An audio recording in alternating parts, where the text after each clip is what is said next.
Are you buying and selling cryptos on the same laptop that you're using to browse the internet, read your email, and visit social media sites? If so, you're exposing your cryptos to theft. Whenever you're online, you're at risk of getting hacked and having your identity stolen. How would you feel if someone stole all of your cryptos? What would that do to your finances? Guard your cryptos with a safe and secure laptop from CALIX Solutions. Each laptop is set up just for you and your cryptos, and then we walk you through exactly how it works. Don't risk the security of your cryptos. Order a crypto laptop from CALIX Solutions now to secure your crypto future. Learn more at calixsolutions.io. And we are live. As always, how are you guys? It's Bitcoin Ben here. God, I look good today. As always, okay, on today's show, we have me and Jay. Let's get a picture of Jay. Good morning. How are you, Ben? Wonderful, brother. How are you? Awesome. Good, good, good. We're in our new studio, and we are using a separate camera for each of us. So we're basically sitting side by side. It's just our wide screen camera showed up today. So we don't have a wide shot yet, but we will tomorrow. All right.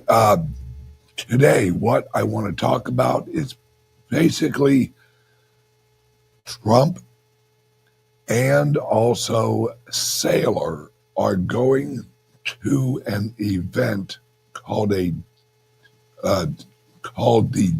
Digital Asset Conference. Now, the reason I think this is very important, number one, Trump is actually going there. Fucking Michael Saylor, he goes to all these.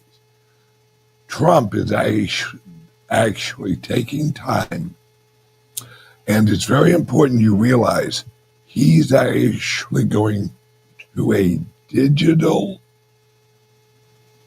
token conference, a digital asset conference. This is similar to a regular crypto conference, except what they really talk about is the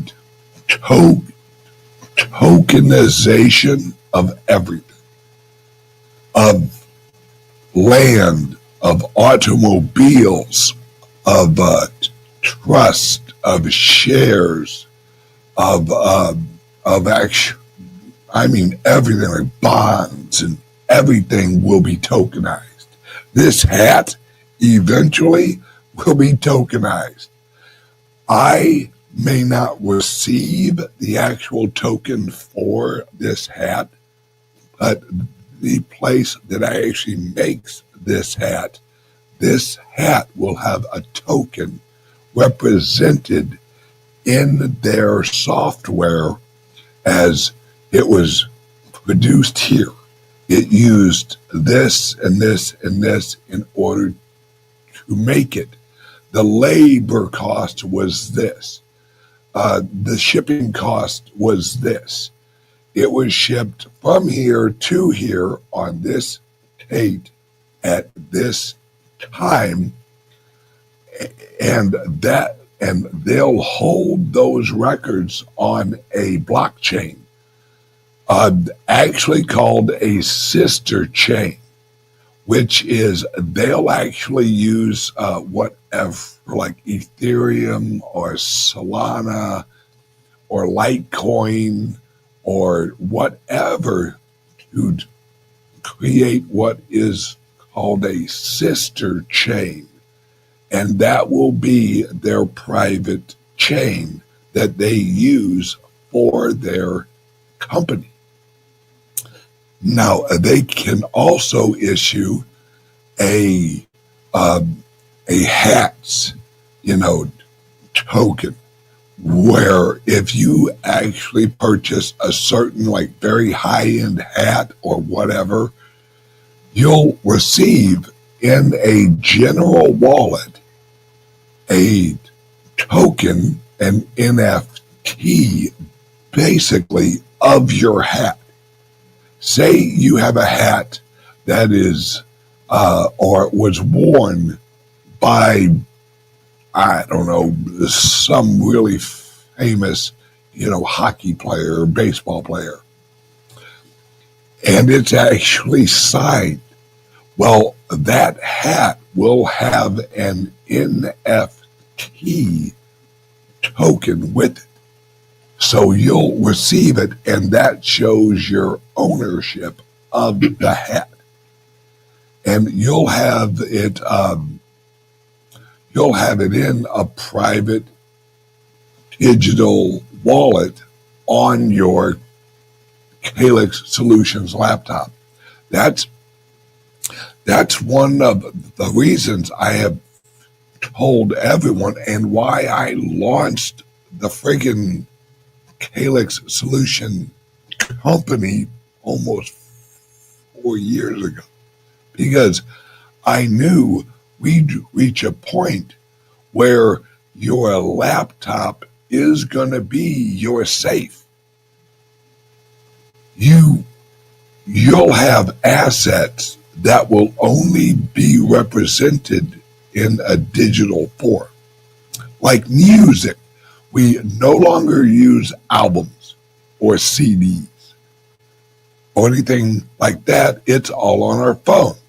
And we listen to our musical assets on our phone. Well, your digital ownership, you'll hold it in your crypto laptop as an asset. And when you want to sell your asset, you'll pull out your laptop, which is in your safe, and you take your laptop to the closing of a house or something like that. And whoever owns the house, or if you own the house, you'll transfer the title to the other person's wallet, and they'll have a laptop, or they'll hire a company that will hold title of the asset if it's a loan or something like that. And that asset will have what is called digital equity. So in the future, if you purchase a house and you get a loan for it, you'll have automatic equity share of that token for that house, right? And so you will have it in your wallet. You'll have whatever equity you have of that token will show up in your wallet. Every month that you make a payment, they will transfer you the percentage of equity that you now hold into your wallet. Now, this wallet may actually be a wallet where you have access and they have access. That way, if you, for some reason, you don't pay your bills, they own the whole asset. And you'd have to relinquish the rights of that asset if you didn't actually pay for it. So it isn't much different from the old system, except it is digitally tracked. And it's provable on a blockchain on everything.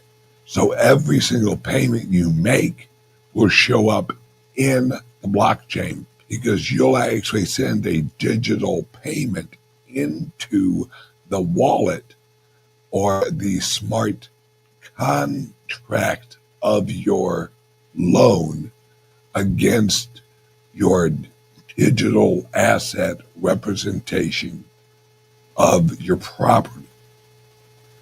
And that's the fundamental difference and with AI, I keep on trying to explain this. Your laptop will make you more money than your job will if you know how to do it. Because a lot of these companies are literally going to give you a reward to run one of their softwares on your computer. So you're basically, here's an example. Let's say that that you, and this is larger companies and smaller companies. I'll use a smaller one as an example. All right, say you love Joe Schmo's pizza. Well, Joe Schmo can actually have its own token and say they call it like Schmo's, dough. There you go. All right. And you can earn Schmo's dough sharing the app or wallet because it will look like an app, but it will also have a wallet feature in it. And as you share that app on your social media to your friends or whatever, you'll actually receive a reward that then you can apply toward the pizza or it's basically airline miles for everything. The one additional dynamic aspect is that the assets in the wallet actually are also going to appreciate in value intrinsically. So the tokenization has been actually done in the mining field so far, right? That's in a big area because people want to know that the copper or gold or diamonds are coming from a good source, that child labor has not been used. What's wrong with child labor? Well, a few things that are wrong with it. As long as the children are above a certain age, it's okay. They're always children, right? I'm old school. As soon as they can walk, they can push a lawnmower. There you go. It will be a smaller lawnmower. I think dignity of labor applies all around. Yeah. But here's the thing.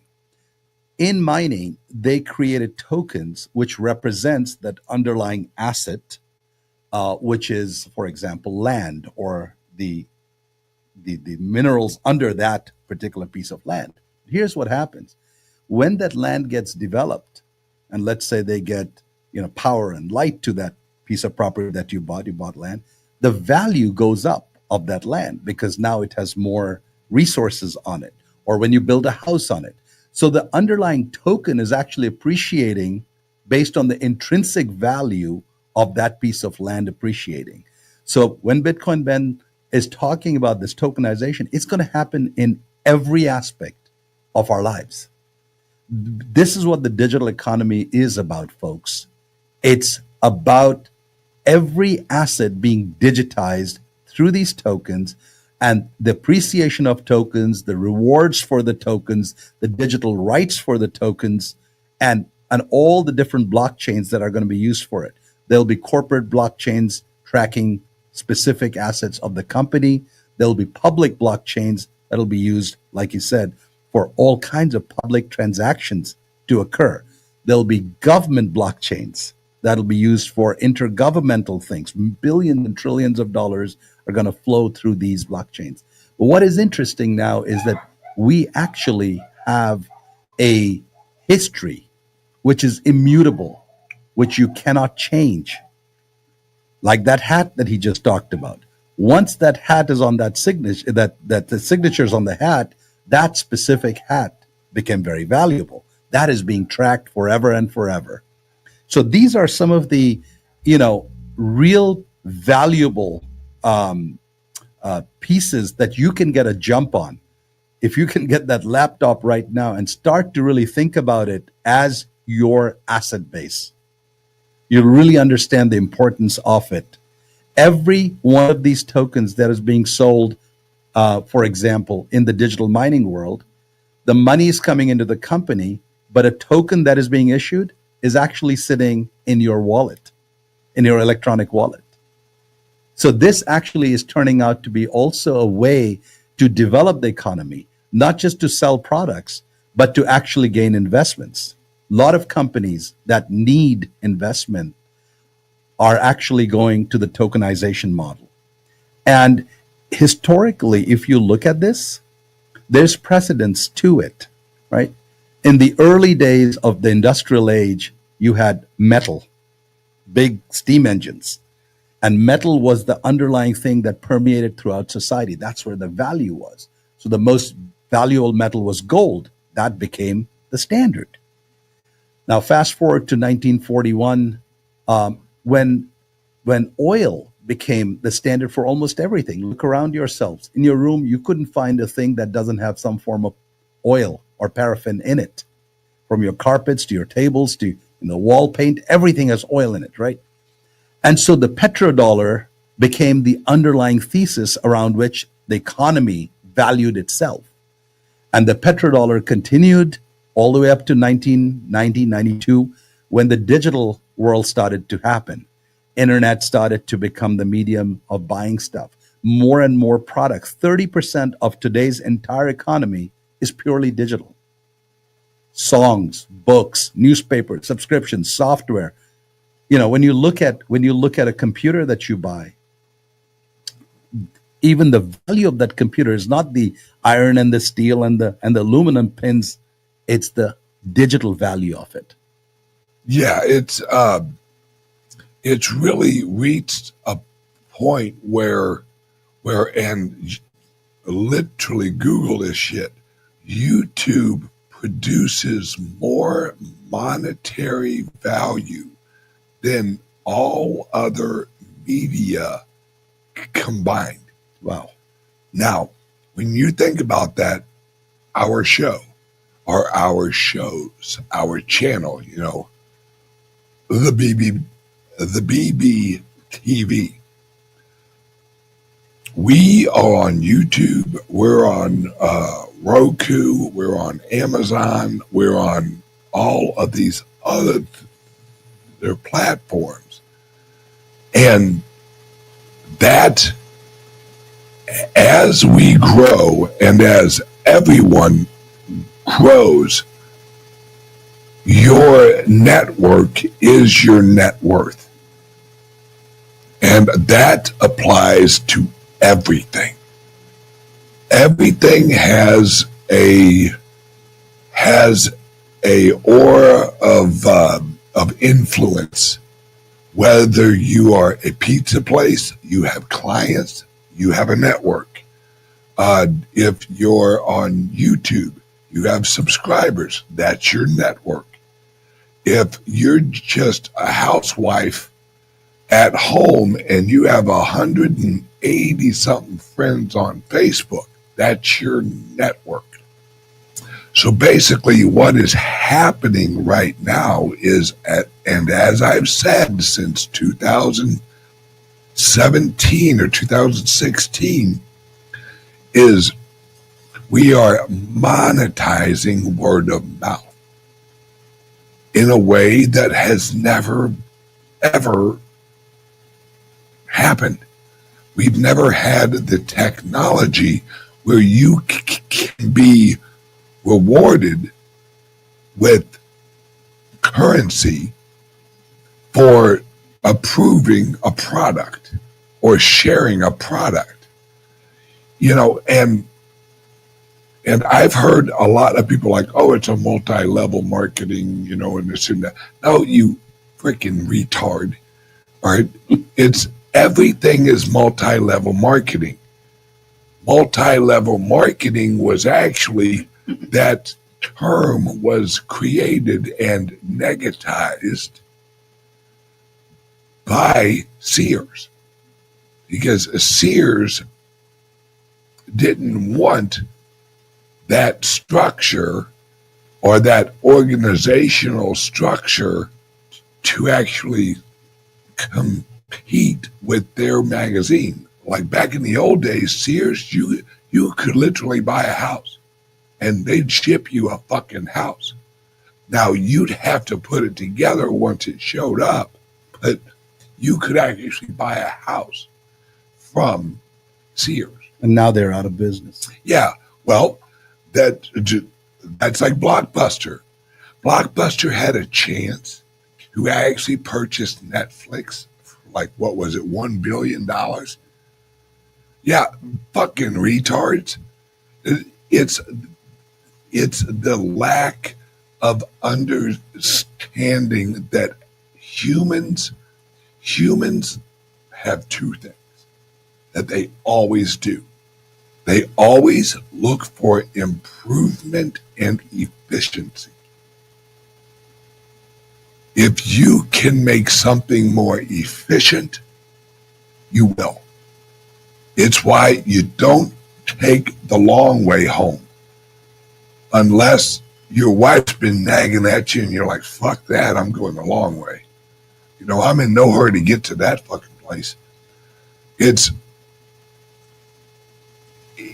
efficiency, and digital is the most efficient way of transacting everything. Information, the only thing it can't transact is physical goods.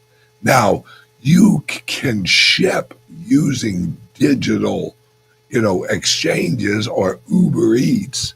You hop on your app and you're like, oh, I want some fried chicken. They'll bring it to you. And that's the digital, the whole economy. The value of that supply chain is actually more than the value of that chicken. So when you pay that $14 for that chicken, the chicken is only like maybe $2 of that 14. The other is the value, the digital value of ordering it. Yes. I explained one of the major causes of inflation, and this is what a lot of economists don't realize because they've never heard of it. They're not in cryptos. They don't understand. And I had a conversation with a legit Harvard economist like a month ago. And I was explaining the ease inflation. And he's like, what the fuck is ease inflation? I said, well, all right, let's call it the easy inflation or lazy inflation. It's the price you're willing to pay for an item if it is sent to you. Mm-hmm. Or if it is, if it saves you time of having to go someplace. That's ease inflation. And as soon as I laid it out and I explained it to him, he's like, fuck. He goes, Amazon had something. Right. And it's we are paying a higher price for the product. The product isn't getting more expensive. The supply chain is getting more fluid and easier to use. I can literally hop on my phone, order something off of Amazon, and they can have it here at noon. They'll have drones soon dropping stuff off right at your doorstep, right? It's robots, and I'm telling you, folks, I'm looking at a robot that I'm thinking about buying for each one of my clubs. It's $20,000 per. And we'll have a robot working at each of the clubs. Now, these robots, what make them so amazing is they don't individually learn. They actually hive learn. So it's like Exponential learning curve. It's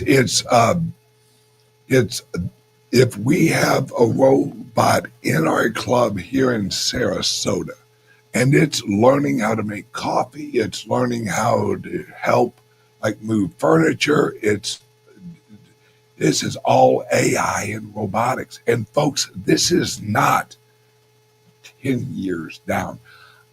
I'm looking at having our first robot here before Christmas, and I'm dressing that prick up as fucking Santa Claus. All right, because that is. Have you thought of a name for him yet, or call him Santa Claus? Well, the ones at the club will have like a regular name, like Joe or Bob or something like that. The one I have at my house, I'm just going to call him Asshole. I like Hey, that. Asshole, grab me a beer. Or, hey, Asshole, get me a cup of coffee. Feels good, doesn't it? Oh, hell yeah. Oh, yeah. Because good I for the can't health. really call like my friends Asshole. No, I know. You know, But although you do. Oh, I do. Well, yeah. I mean, only if I like him. That's right. And I'm actually going to have him, and yes, I am applying a gender to my robot. I'm going to call him him. All right. Because until they produce one with boobs, it ain't a her. As soon as they got boobs, I'll call them hers. You know, like her and him. Yes, and there's only 2 robot genders. That's Get it. that shit right. None of that transgender stuff. Right. Over here. None of those transgender We don't know on the robots. freaking transgender robots. Hi, my name is Judy. I Identify.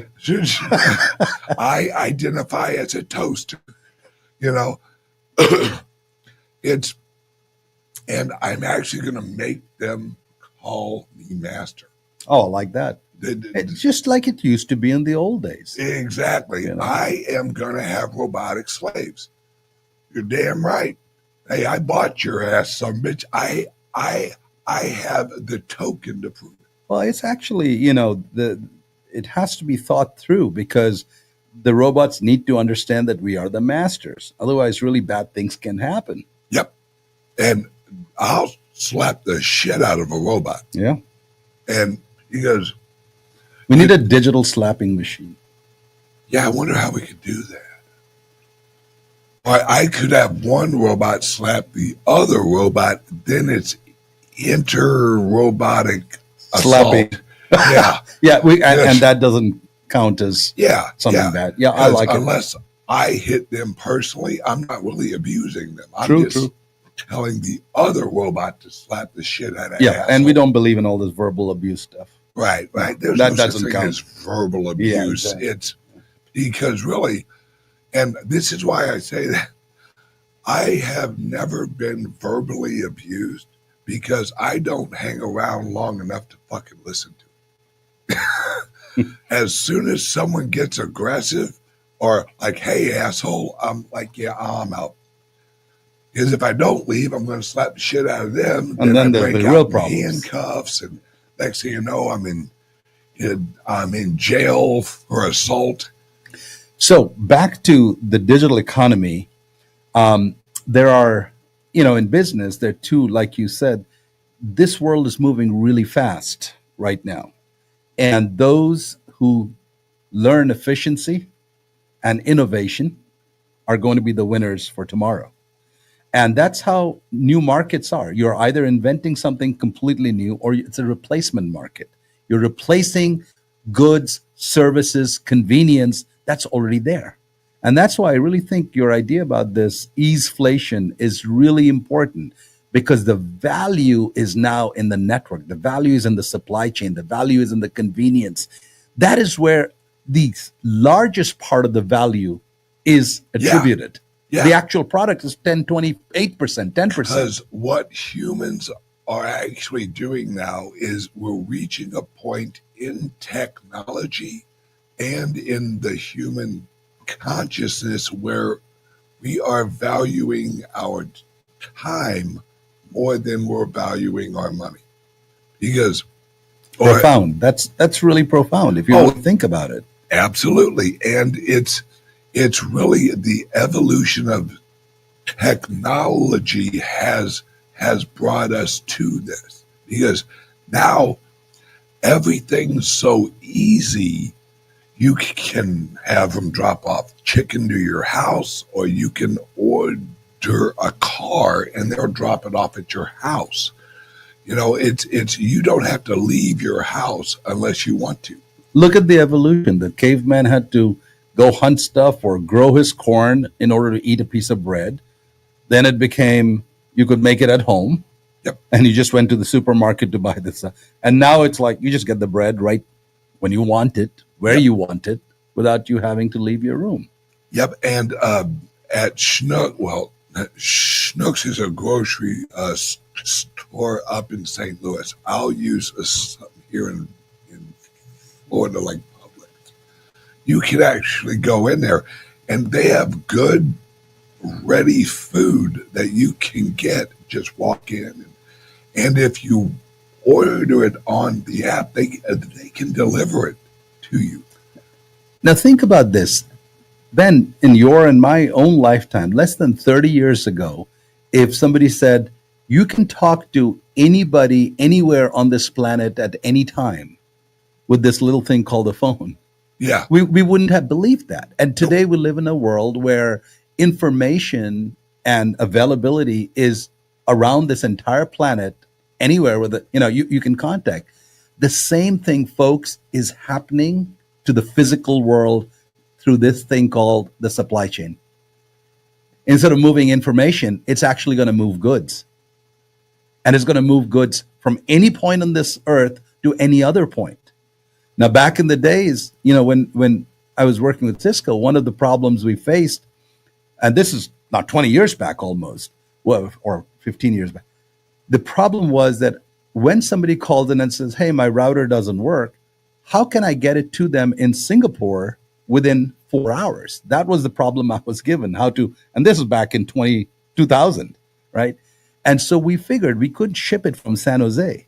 We cut a deal with FedEx where we actually kept the spare parts in every single FedEx office around the world. Smart. So when the order came in, we just redirected that electronic order to the FedEx in Singapore, which was less than 4 hours away from your office, and you had a Cisco router or a Cisco switch installed in 4 hours around the world. That idea, that underlying idea has evolved over 20 years.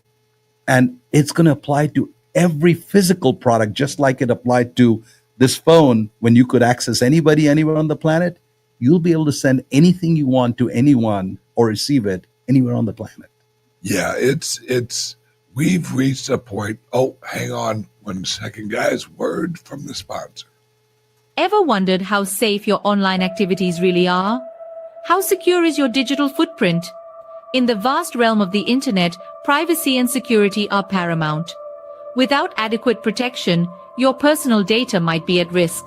There are solutions to these issues, and today we're going to talk about two of them. Introducing Liberty laptops from CALIX Solutions. These cutting-edge devices are meticulously designed to bolster online privacy, providing you the liberty to surf the internet incognito. The World Wide Web can be a wild frontier, but with Liberty laptops, your online privacy is always protected. We also present you crypto laptops, designed with cryptocurrency users in mind. Equipped to support a myriad of wallets and exchanges, these laptops are tailored for seamless cryptocurrency transactions. They offer enhanced security protocols to keep your digital assets safe. Crypto laptops ensures a secure and smooth cryptocurrency experience. It's time to take control of your online privacy and security. Venture over to CALIX Solutions and explore our Liberty laptops and crypto laptops. Don't forget, our affiliate program lets you earn $50 per sale. Visit calixsolutions.io now or call 702-845-8276 for more information, because your online safety is our priority. And we're back. All right, Jay. Now I want to kind of shift over and let's actually talk about the importance of getting educated on what is coming, the reality of the situation. We have President Trump, and apparently he's actually going to make a very significant announcement today at the conference. People need to get ready for a revolution in everyday life, because what you're going to be doing in your everyday life is going to be changing. Would you kind of actually break down how you see the everyday life changing, and how your old job is probably going to change or go away with AI and robotics? Because I saw a video of robots actually building a house over in Singapore, and that's what made me think of that. I was like, oh shit. So when I was younger, I was a union carpenter. And when you have robots who can literally build houses from the foundation up, there goes a lot of jobs, because a well-educated journeyman carpenter with insurance and all that included, you're looking at $60 or $70 an hour. When you can hire this robot, or you can purchase the robot, and apparently it costs about 20 cents an hour of electricity to run a robot. And energy is going to be the currency through which this robotic economy is going to work. But let's take a little bit of a journey down and see this evolution. So when I was probably 12 or 13, I was watching this chess game, and it was being played by this computer called Deep Blue, which IBM created. And that was the first sort of, we weren't using the term artificial intelligence per se, but there was this chess playing computer. And remember, chess was the pinnacle of human intellect. You'd see Kasparov and Boris Spassky, sitting there and dueling it over this battlefield of that chess. And those are the biggest minds. We had Bobby Fischer fighting the Russians, and this was like a freaking war between the countries. And you'd watch this chess game being played out. And now you had a computer that could actually think. And so the human actually played against the machine. And in the very first Deep Blue match, our human, the grandmaster, actually beat the chess computer like 5-3 or something like that. Now, fast forward 5 years, those chess computers became invincible. Even the grandmasters can't beat them. And the chess computer really became very, very good at playing chess, but it couldn't sweep the floor, right? So these were the first AI machines that were designed very uniquely, whether it was something like NLP, which is natural language processing. That computer only understood how to understand natural language, but it didn't know how to recognize a cube visually. There was a separate computer that did that. So as this evolution of intelligence being built into the neural networks, into the machine learning system started to just evolve, we are now moving towards what's called AGI, artificial general intelligence. And as you go into this world, the general intelligence means I have a robot which can behave like us. That's where the Turing test comes from, right? If there's a robot in front of you, and when you're talking to that robot, you can't even tell the difference whether it's a human or a robot, it has passed the Turing test. So most of the robots fail that, but now we have robots that are completely seamless to the human understanding. They understand things, they have emotions, they have feelings, they're constantly learning. So the first thing you need to understand about this AI revolution is that it is entirely based on data, garbage in, garbage out. So where were the biggest data sources? These robots go through years of training initially, but once, like Ben said, the robots start to talk to each other and train each other, the process works very quickly. And that's what happened with DeepSeek, the Chinese engine, right? So it actually was doing things much cheaper because it didn't have to go through the LLMs or the large language modules that are required for the artificial neural network, essentially, like your brain, to form these pieces together. So now you have this situation where the computer fully understands what is going on, it fully comprehends it, and it has these large language modules, and it has also some helper applications. So it has separate applications. So if you're asking it about a car part or how to fix a car, it actually has a special guy who goes and looks up all the car information. Now, the biggest sources of data were the data we humans were creating. Facebook, X. Yes. So unless the AI, it sucks data like a demon. And the more data that you give this AI engine, the more powerful it becomes. And so what Grok and Chat GPT started doing was they started sucking at a furious pace all of the data that was on Facebook, that was on X. And that becomes the feeding engine. It constantly keeps reading what you are saying, how you are saying it, when you are saying it, and it's sucking up billions of people sitting there typing their favorite things or what restaurant they go to or what. Yeah, and let me jump in Yes, real please. quick. This is something else I want people to realize is that AI, its only job is to please humans. That's what it is trained on. It is trained what do humans want. When you post on Twitter or Facebook or wherever, you are actually sharing your opinion of a topic. And AI goes through there and goes, okay, well, this guy likes this, or this guy doesn't like this. Let me check out all the comments. Oh, a lot of people agree with them. This person doesn't. Let's see why he doesn't agree with them. And it's literally AI is trained to create an environment pleasurable to humans.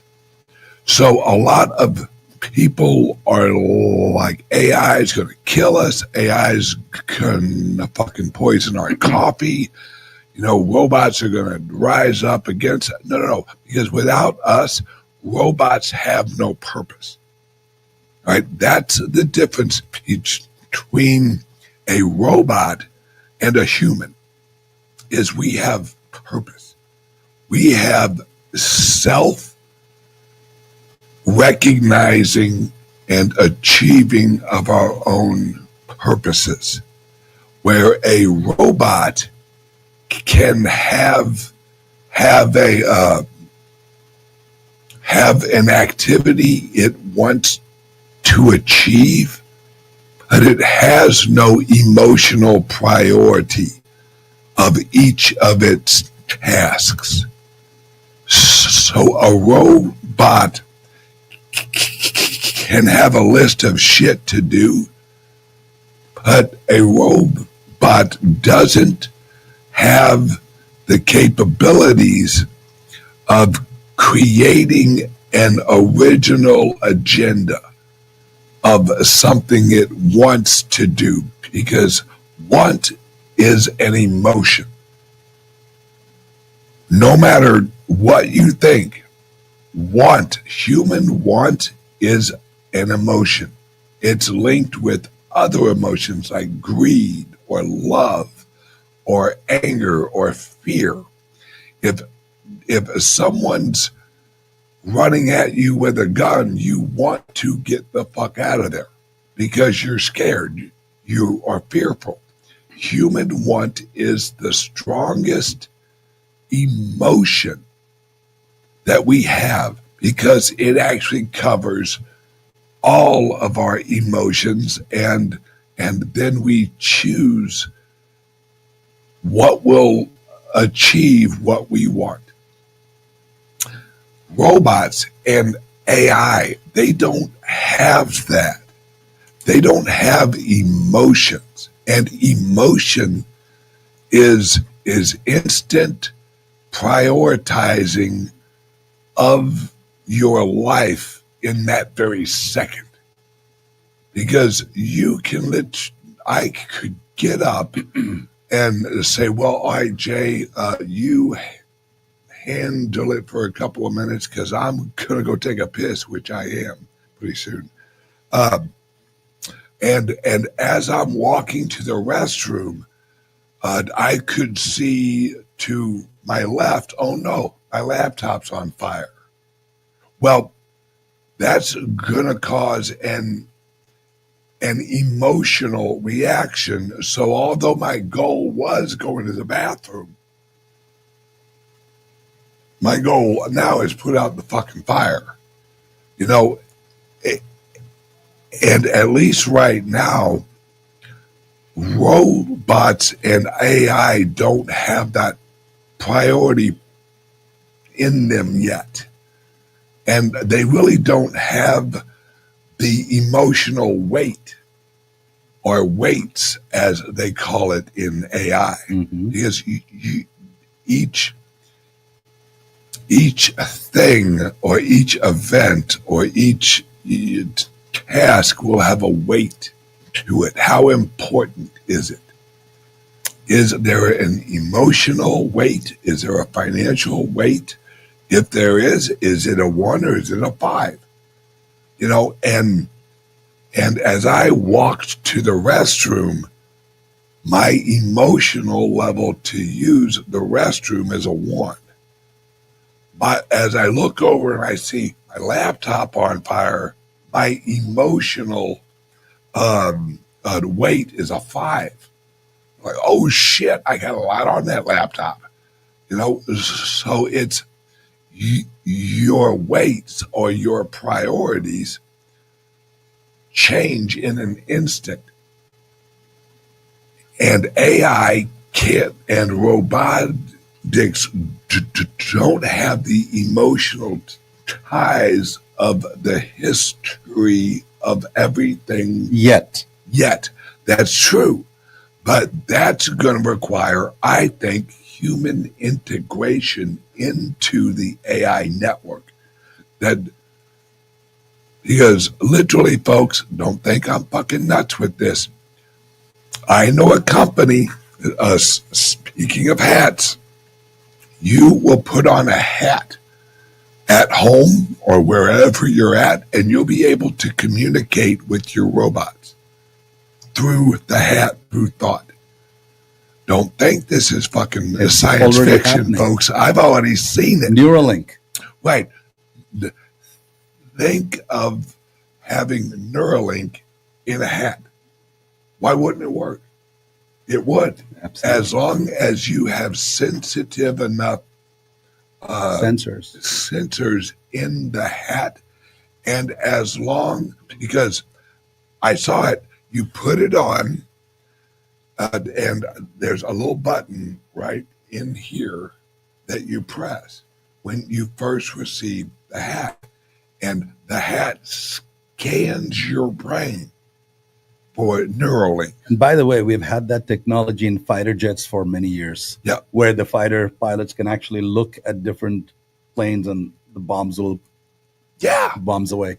But I'm gonna go use the restroom and hope that my laptop ain't on fire. That's right. Jay, would you elaborate? There's a lot to unpack in what you said. Yeah. You unpack. I'm gonna go piss. Yes, sir. So let's start with Isaac Asimov, 1962, brilliant sci-fi writer who wrote that book I, Robot. And every science interested child knows the robot's first rule is thou shalt not harm humans, right? And we've come a long way from there. And, even though Bitcoin Ben is talking about the robot not having the emotions right now, it can certainly display emotions, whether it actually feels it or not. But there's something called a point of singularity. And in fact, in California, there's an institute called Singularity Institute. And essentially, the point of singularity is, human intelligence is draw a chart, draw a line going straight across. That's human intelligence.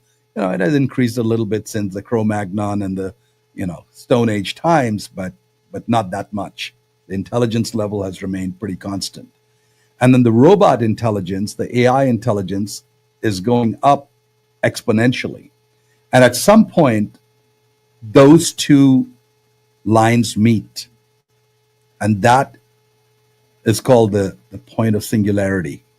That is where the quote unquote consciousness of the AI machine, of the system, is now starting to exceed human intelligence, right? In all forms, not just in solving math, not just in winning at a chess game, but pretty much doing almost everything better than humans, including having emotions, including having the ability to actually create. So in other words, that growth is exponential because I read this article where the AI machine was given a complex problem in cancer research. This is research that was done for over 10 years on that specific area, and no cure had been found. And yet, when that problem was given to the AI machines actually solved that cancer problem within days or weeks, which is really interesting, because now if you think of the AI machines themselves starting to create machines, starting to create more intelligent machines, and you can see how that recursion loop goes. It creates faster machines and cheaper machines and more energy efficient machines, and now the robots themselves are creating and giving themselves purpose. Now, here's where things I feel get really interesting. We talk a lot about blockchain, and blockchain is this underlying technology which is immutable, which is unchangeable, which stays forever, which is the reason why Bitcoin, which is built on blockchain, is such a stable source of value, because you can't go and change this thing. You can't alter the data. What's in those blockchains? Transaction data of millions and millions and millions of transactions that have happened, and it stays forever. Now we've got a Bitcoin blockchain which over 10 years of trillions of transactions, right? You can't unwind this thing. We're at like 120 exahashes, right? It's unbelievable. Now imagine for a second.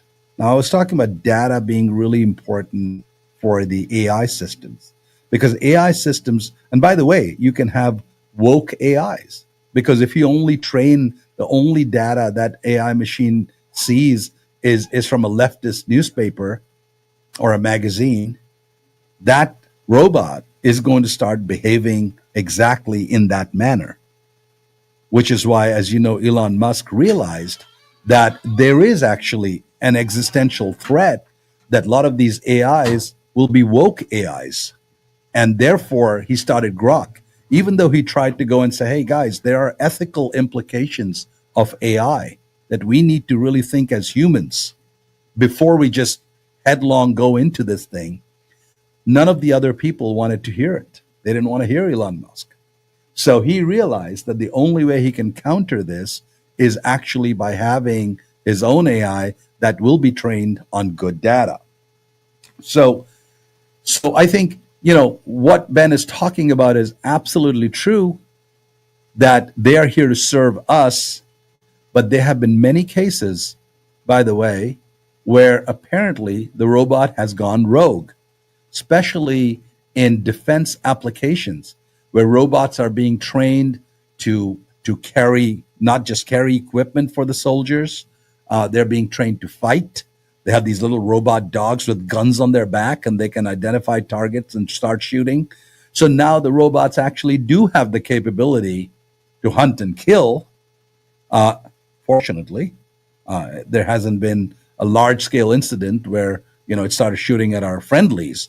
But these robots and AI-based systems are being built for things that humans do best, which is fight wars for thousands of years, right? So if these robots are going to be our progeny in some sense, they're going to have the same weaknesses that we have, unless we train them with really good data, in which case it starts to get a different level of consciousness. Ben, I was just talking about, as you now, Ben is back. I'm back. I was just saying that while these robots are going to help humans in many, many ways, it's going to change our life in completely amazing ways, right? We're going to be freed up to actually think. Now, if you go back and think about the Renaissance period, I was reading this book which said all the people who were the Newtons who invented science, who the Da Vinci's, they actually came from wealthy families.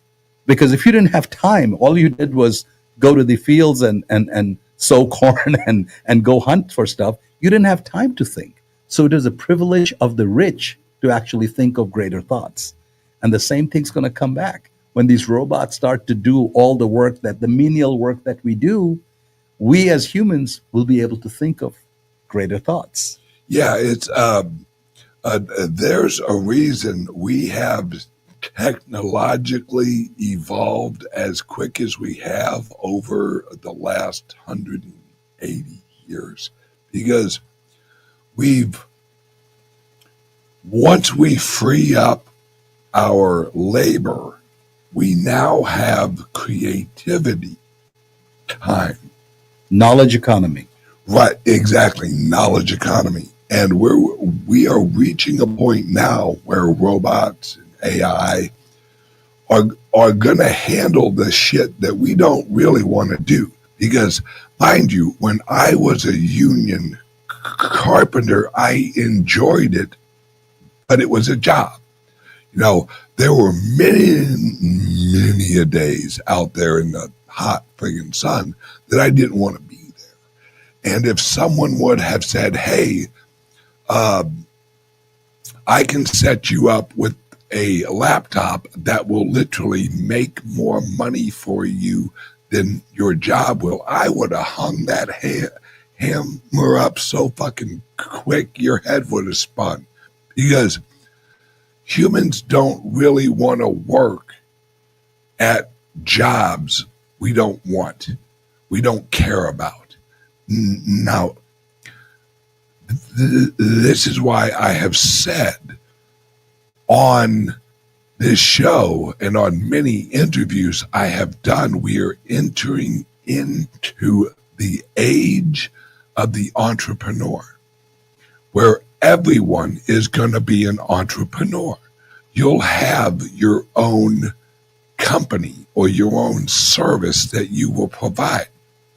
One of the examples I gave was I think I called it Kelly's Kitchen or something like that, where if you live in a neighborhood, and I mean like out in the suburbs, you pull in, there's houses all around you, there's usually 150, 200 houses in a neighborhood.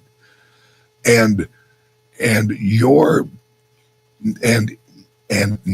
right now, all of these neighborhoods, they got their own Facebook page, or there's an app actually called Neighborhood Next app. Door or something. Exactly, Next Door. Yeah. And what if one of your neighbors who you know and you've known for years offers a service that they actually cook, every day, and on your way home, you swing over, you let him or her know, hey, I'm outside, could you bring me 4 plates of whatever they made? They walk it out to your car. You go a block or half a block down the road and you're home. All right, well, how many people would rather have a home cooked meal that was literally less than a minute from getting scooped out and put in a container for you? You go home, you have a hot meal, home cooked meal with natural food, hopefully. And you're helping your neighbor. And watch for it, guys. There are going to be communities that are going to shift away from the HOA, and they're going to tax on neighborhood transactions. That's right. Each neighborhood will have its own blockchain. Exactly. Get ready, and this is where the convergence is happening between the information age and the digital age and the physical. This is literally merging into one composite piece. Like you said, if you can have that information that your neighbor's cooking. But right now, look, it's already happening in the call centers, for example. Yes. You interact with call centers, folks, there's a bunch of robots sitting and answering those in any language that you want, with the accents that you want. And this is already happening. So that's just the first part where you're seeing a very visceral change happening in society. We talk about how is it going to impact your life. That's just one example of a million examples that is going to change your life. So the more you start to get accustomed to the idea that very significant changes are going to happen right now in every facet of life, the more you're going to love that laptop of yours. Absolutely. It's your network is going to be your net worth. That's why social media, even for a housewife or a house husband, is important, because you can literally take care of your kids at home and provide a service. I have a friend who has no fucking degree, never went to college for psychiatrist or nothing, and he's a life coach. And he has like 20 clients that he talks to once a week, each of them. And I think he charges, like $150 a month or something like that. And he does it in the evenings. He'll actually, I think he said he does 3 an evening. And he doesn't need any more work. He's happy with what he's doing. Now, mind you, he's already pretty financially secure. But what he makes with his life coaching actually pays his regular bills. That's amazing. I mean, education is going to fundamentally change. So this whole idea, and I think President Trump is already doing that with demolishing the education at the federal level and pushing it down to the states. But think about it. You know, I had a geography teacher who would come into a classroom and teach geography. She had never left her zip code, right? And now online or through AI, you can learn about geography, what this teacher used to teach me, from some of the greatest explorers in the world who have actually walked the earth and gone to South Pole. And so you can interact with them just like we are interacting right now in this room. So education's going to change. Healthcare is going to change. So, you know, you get a fracture, the digital images, now they're actually sending it over to India and Philippines to actually do the initial read to cut the costs down. Yep. To see before the U.S. high-paid doctor can. All of that's going to be read by AI machines. I mean, you cannot think of a single area of our lives. Music is being impacted. Now you got robots that are creating music, robots that are creating movies, robots that are driving cars. I mean, so when you talk about the digital economy impacting you, folks, it's coming faster at you than you can possibly imagine. And it's already happened. You just don't really realize it because it's been gradual. You can, your life has changed so much. I guarantee a lot of you watching right now have shows that you religiously watch every week. And those shows, some of them, in fact, a majority of them, depending on what you watch, has AI already in it. And what is going to really blow people's mind is I saw a crypto project that is going to actually, you're going to switch on your television and you'll hit this app, which I think they're partnering with Netflix, and you're gonna tell them what type of show you want to watch, and it will produce a full length as long as you want it. If you say I want a show that resembles Stephen King's It, but I want you to replace the alien with like a midget from Mars, and I want a happy comedy storyline with that. And AI will produce that movie for you, and you'll sit and watch it. And as you're watching it, you can alter it. True, and this is where the biggest ethical questions come up. If you remember, a couple of months back, Sam Altman's company, right, was this Indian kid who was this amazing programmer who's just found shot dead in his room in Silicon Valley, and he was exposing the idea of copyright and saying a lot of these AIs, they're actually sucking data from copyrighted material. Yep. And essentially, they're not creating something new. What they're doing is, like Bitcoin Ben just said, they're altering a person in a novel, or they're altering a specific character in a Godzilla movie, right? But at the end of the day, some human had created that content.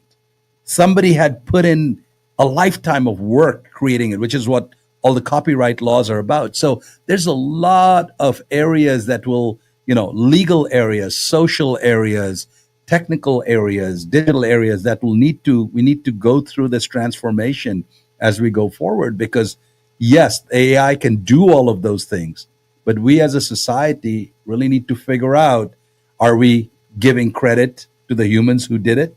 Are we giving monetary credit to the humans who, created the original content? And which is why, as Ben is pointing out, your net worth is your network, right? Your network. It's not who I know. It is who knows me. Yeah. Yep. And it is. We are entering where everyone's an entrepreneur, and we're entering an age of, like I said, the age of the entrepreneur. And the weapon that everyone has is their influence.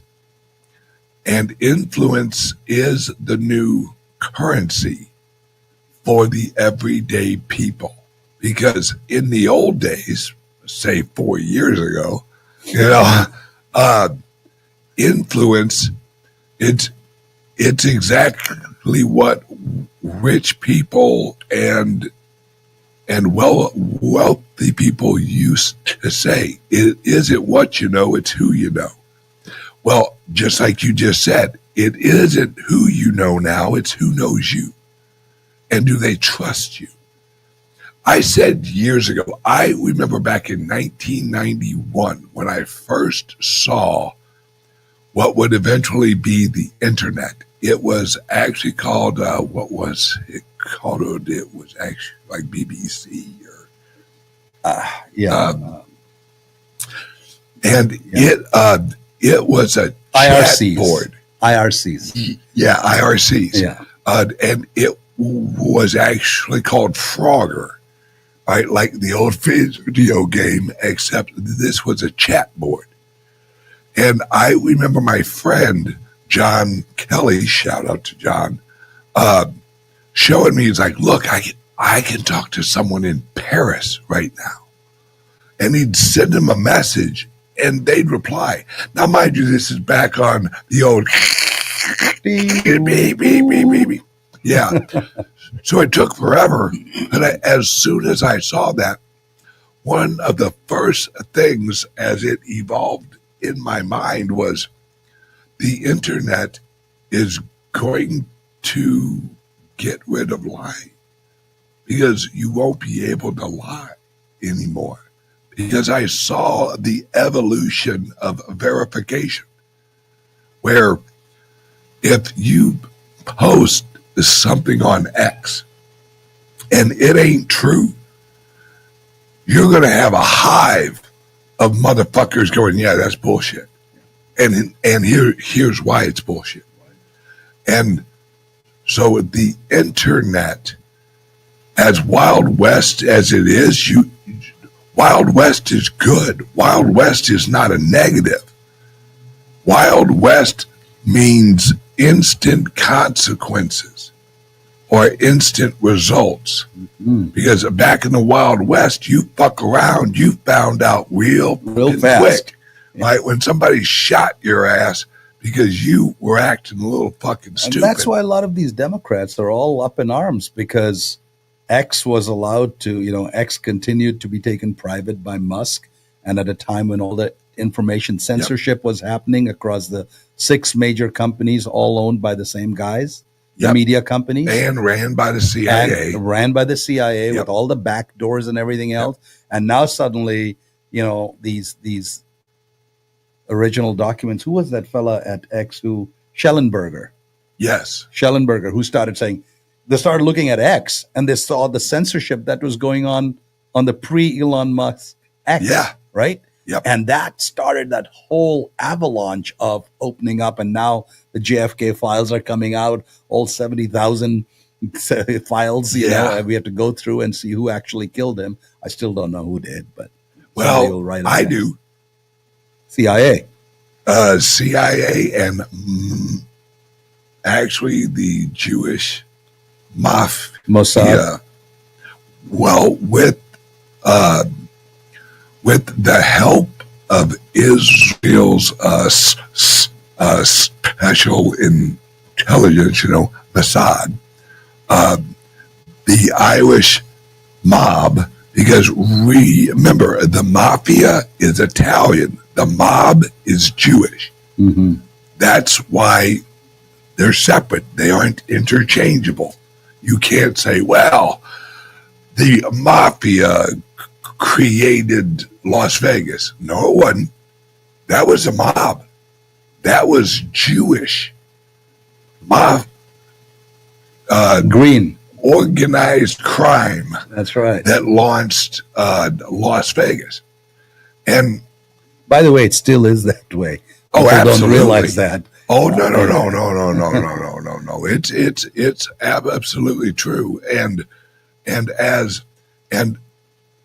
I'm not anti-Jew. I'm anti-Khazarian mafia or mob. Yep. All right, because the Khazarians are who infiltrated the Jewish religion and actually took it over about the time that Rothschild changed his name. Yes, because actually the Khazarians infiltrated the royal families in Europe, inbred into that, and Rothschild was the name taken. Yep. Yeah. No, it's some sneaky shit going on. They've been doing it for thousands of years. Oh yeah, and it's like I said, I'm not anti-Semitic because Caesarean are not Semitic. Correct. Right? Khazarians, yeah. Right. I have breaking news for you. There's no such thing as a white Jew. All right? If you're white and you're Jewish, you're a Caesarean. Right? Real Jewish people are Middle Eastern. Sorry, it's just how it is. And like I said, as this all rolls out, because you have to understand how the age of enlightenment and how through history there has been an agenda that has been laid against the Western world and the world in general, that we were the robots. Correct. All right, we were the slaves. If you want to know who ran the slave trades, it was the Jewish oligarchy of the industrial and shipping industries in the early days. And how the hell do you think they got ships? Yeah. Because they were not just shipping slaves, they were shipping salt, myrrh, all of these other goods, and the human resource, that's what they called them even back then. The human resource of slavery was a profitable business. And it's basically, we're going to learn true human history. This whole globalist agenda is deep rooted with the Orsini families. Yes. The Pope. Oh, yeah. The Vatican. Don't get me started on the Pope, I won't get you started today because I think we'll have to do that another show. Yeah. But this is a deep dive, folks. I mean, there is a lot to unpack there. And when I started on that journey about 4 years ago to start reading up and educating myself and looking at some of the Q drops and just following up myself. Now, I'm telling you, look, guys, I have a PhD in computer science. I've gone to all the good schools and done all the MBAs and stuff, but I've got a master's in physics. So it's not like I came from some cuckoo place saying, hey, this is all conspiracy stuff. When you really start looking at what CIA has been doing, when you start looking at the Project Looking Glass, when you start looking at all of the different mind control projects, the MK Ultras that have been, this is all very well documented, folks. And as this exposure continues to happen, starting with the JFK files, starting with the Schellenberger and Epstein, and the Epstein, right now. Here's evergreen containers. The American government is not going to release the Epstein files. Russia is. Because if you understand what's going on in Ukraine, then you'll understand where Epstein got a lot of his underage girls was from modeling agencies. Absolutely. In Ukraine. It's all of the human trafficking. One of the biggest hubs is Ukraine. All of the money laundering, the bioweapons that were including COVID type of bioweapons that were being created in the 6 or 7 biolabs, which that Newland woman said didn't exist, and then later said Victoria Newland. Maybe there's maybe there's just a few of them. I know, by the way, organ trafficking from the war. It's just unbelievably sad what is happening. But this has been the MO of the deep state. This has been the money, the cash cow around which, these are the businesses around which the dark side actually operates. Yes. Let me just say this. The human trafficking, and I'm actually talking organs and all that, it's a larger economy than the American economy. Think about that. They're selling children. They're selling women. They're selling body parts. We learned about that years ago with Planned Parenthood. when they were selling the aborted fetuses. And everyone's like, well, that's not really human trafficking. And that goes into vaccines, by the way. Yeah.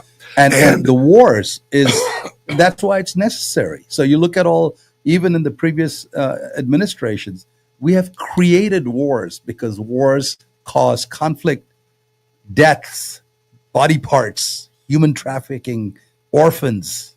Yep. So these wars, and that's why President Trump said, I don't want to have wars anymore. Look at his first presidency. He didn't have a war. He didn't start a new war. All of these other guys, the CIA, all of the dark money in CIA is far bigger than the budget that you see. Where's that coming from? Yeah, you guys need to come to the realization that we're about to find out that there's a lot more U.S. currency in the world than we think, because there's a lot of U.S. dollars that were created using the 14 magic money computers that were not tied to a treasury. So if it's not tied to a treasury, it's not on the treasury books, which means, according to people I've talked to, there's a thing called the M2 money supply. That's how much money is in existence, how much U.S. dollars is in existence. And I have been told that it's up to 1,000 times the M2 money supply. By the way, I don't know the exact number, obviously, but it's called off-balance sheet transactions. Yes. Okay? If you look at banks, when you really start to dig into banks, and I worked for one briefly, the off-balance sheet transaction, anything that the bank doesn't want to hold on its asset base publicly, it puts it into this thing called the off-balance sheet. Okay? These are shadow accounts, shadow ledgers that exist. The size is just massive. The amount of wealth that is held in these off-balance sheet transactions is huge. It's huge. Yep. And this is why, because apparently this is going to start coming out in June with Elon Musk and Doge. Now that they have found these 14 magic computers that just send out money, they're realizing none of this currency was linked with treasuries. So this is the Federal Reserve open window on steroids.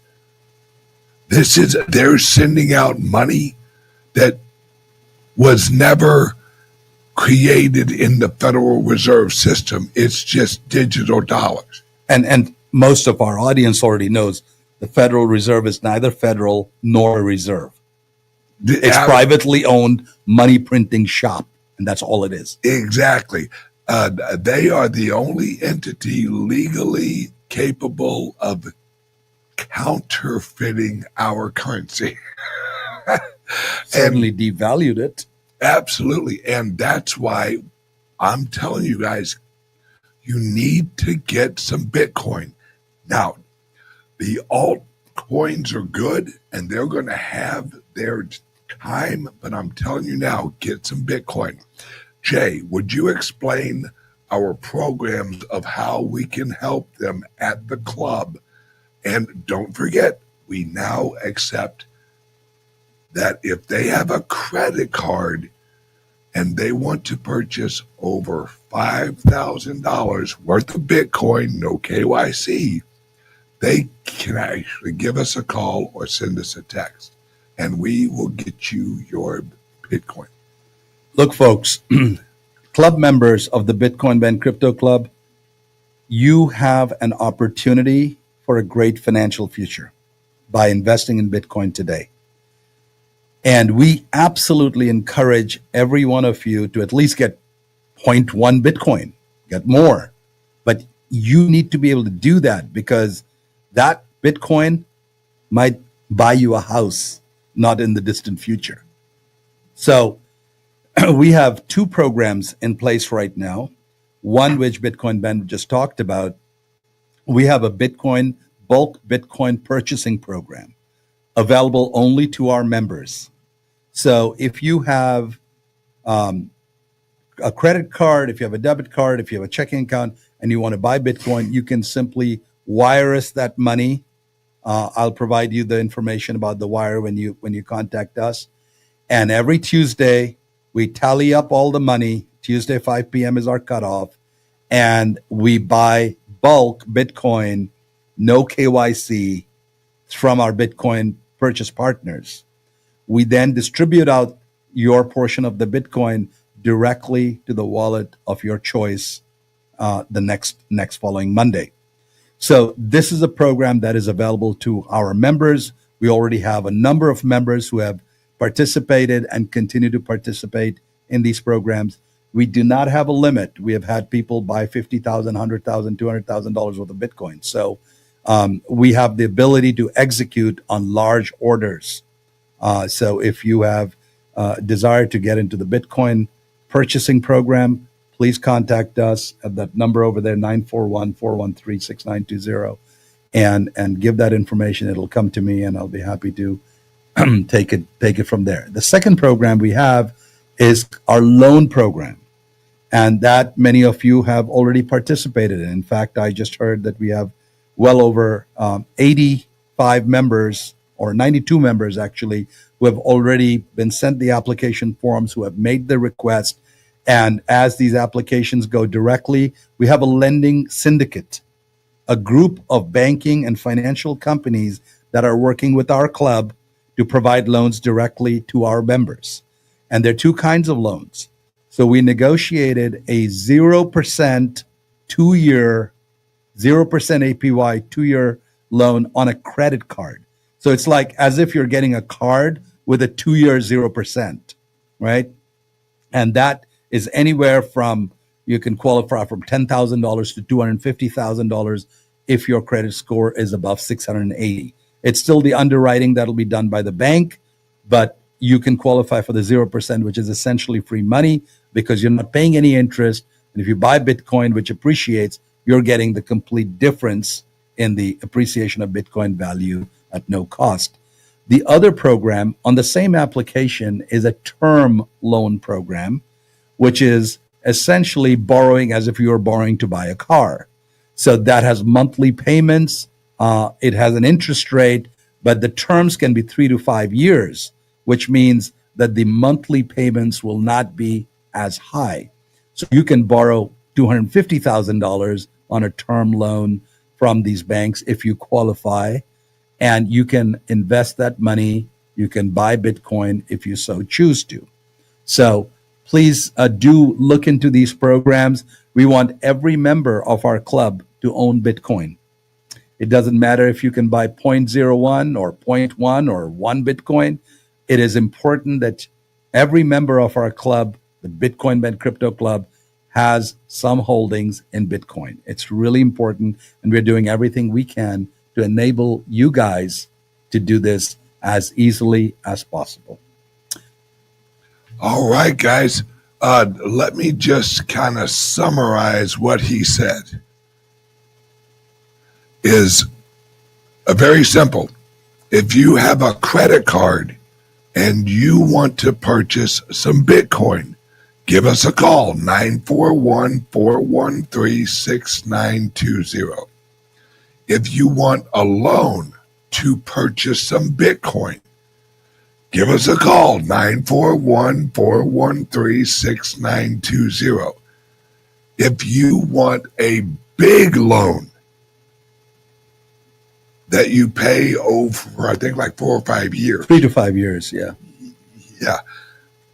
And you want to get some Bitcoin, you can Michael Saylor this motherfucker. You pull equity out of your credit history. Your good actions allow you to get this because you're a responsible individual that has monetary value.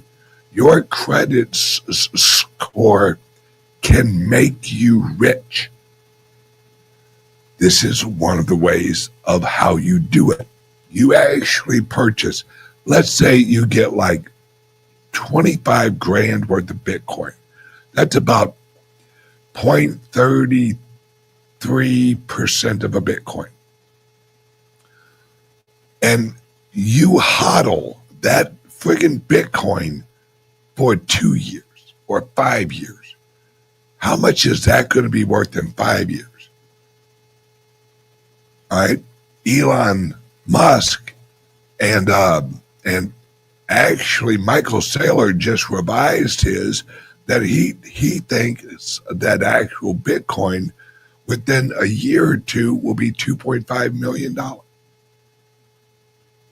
At the end of the loan, you actually pay off that loan.